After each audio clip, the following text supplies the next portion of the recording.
Assalamualaikum warahmatullahi wabarakatuh. Saya Vera Febrianti dari kelas 12 IPS 2 akan menyampaikan materi CAFTA dan CAFTA DR. Nah, yang pertama adalah sejarah CAFTA. CAFTA atau China ASEAN Free Trade Agreement adalah sebuah perjanjian perdagangan bebas antara Cina dan negara-negara ASEAN. Pada tahun 2006, Cina bersama negara-negara ASEAN menandatangani perjanjian disebut CAFTA. CAFTA berlaku mulai tahun 2010 untuk 6 negara, yang pertama Indonesia, Malaysia, Brunei Darussalam, Singapura, Thailand, dan Filipina. Dan pada tahun 2015 untuk negara Kamboja, Myanmar, dan Vietnam. Pro kontra CAFTA. Pihak yang pro menyatakan CAFTA tidak hanya berarti ancaman sebuah produk Cina ke Indonesia, tetapi juga peluang Indonesia untuk meningkatkan ekspor ke Cina dan negara-negara ASEAN.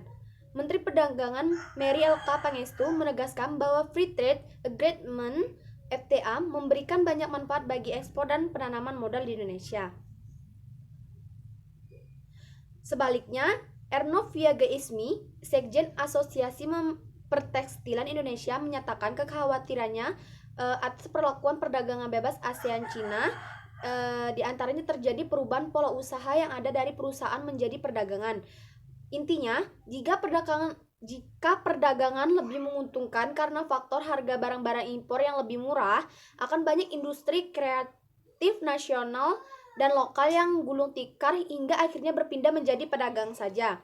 Dampak CAFTA. Dampak CAFTA ini terbagi menjadi dua, yaitu dampak positif dan dampak negatif. Dampak positif meliputi: satu, dengan diberlakukannya CAFTA bisa diprediksikan bahwa sejumlah produk, barang, dan jasa buatan Indonesia akan lebih mudah memasuki pasaran domestik Cina.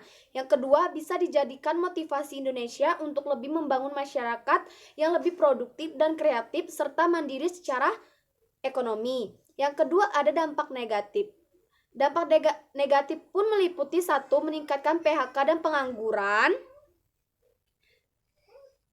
Yang kedua, CAFTA akan mematikan banyak industri di Indonesia. Hal ini menyebabkan melonjaknya ketiadaan lapangan usaha di kalangan masyarakat jelata. Yang ketiga, mematikan perdagangan kecil dan UKM atau usaha kecil menengah. Yang keempat, CAFTA membuat ketergantungan Indonesia kepada Cina sangat besar. Solusi untuk menghadapi CAFTA yang pertama, meningkatkan daya saing produk lokal. Produk-produk Cina mempunyai harga yang lebih murah dan kualitas yang lebih baik dari produk lokal. Maka peningkatan daya saing produk lokal perlu dilakukan karena sasaran dari CAFTA ini lebih berakibat buruk terhadap produk lokal. Yang kedua, menyiapkan SDM yang bermutu. Memproduksi barang yang murah dan berkualitas tidak akan tercapai sementara di sisi lain SDM yang dimiliki pun berkualitas rendah. Karena CAFTA sudah di depan mata, maka perlu diadakan sebuah pelatihan. Pelatihan yang harus segera dilaksanakan secepatnya. Yang ketiga, realisasi undang-undang dan perlindungan bagi produsen dan UMKM di Indonesia. Pemerintah perlu merealisasikan pelaksanaan undang-undang dan kebijakan-kebijakan yang menguntungkan bangsa Indonesia, utamanya produsen barang dan UMKM dalam menghadapi CAFTA ini. Yang keempat, membuat kebijakan untuk distributor agar tidak mendistribusikan barang impor secara berlebihan.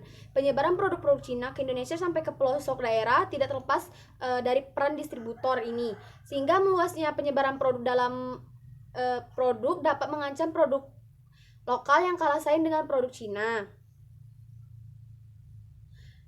CAFTA DR. Sejarah CAFTA DR. CAFTA DR atau The Dominican Republic Central America Free Trade Agreement atau Perjanjian Perdagangan Bebas Amerika Tengah Republik Dominika, sebuah perjanjian perdagangan bebas antara Amerika Serikat dengan negara-negara di Amerika Serikat yang terdiri Costa Rica, El Salvador, Guatemala, Honduras, dan Nicaragua yang disetujui pada tahun 2003 dan 2004.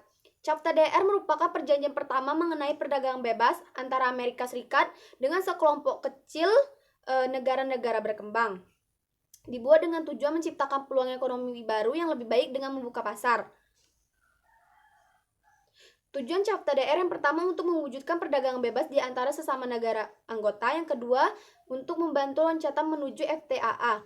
Ketentuan. Yang pertama, perdagangan jasa lintas negara. Setiap negara harus menyediakan jasa perdagangan yang setara antara satu negara dengan negara yang lainnya. Yang kedua, jasa keuangan atau melarang adanya batas-batas dalam mengakses jasa keuangan ini. Yang ketiga, investasi. Investasi merupakan pelindungan diskriminasi mengenai investasi antar negara. Yang keempat, akses pasar. Komitmen mengurangi serta penghapusan tarif. Yang kelima, pertanian. Segala tarif dan kuota harus diaplikasikan secara transparan sesuai dengan kondisi pasar. Adapun pengembangan tahap ekonomi Capta DR. Yang pertama, kegiatan pembangunan. Nah, kegiatan pembangunan ini membuat jalan raya yang menghubungkan Panama City dengan Mexico City. Yang kedua, pengurangan pajak sebesar 80%. Yang ketiga, kerangka kerja. Kerangka kerja pun terbagi menjadi 3. Yang pertama, Capta DR and Regional Manufacturing. Yang kedua, Capta DR and Labor.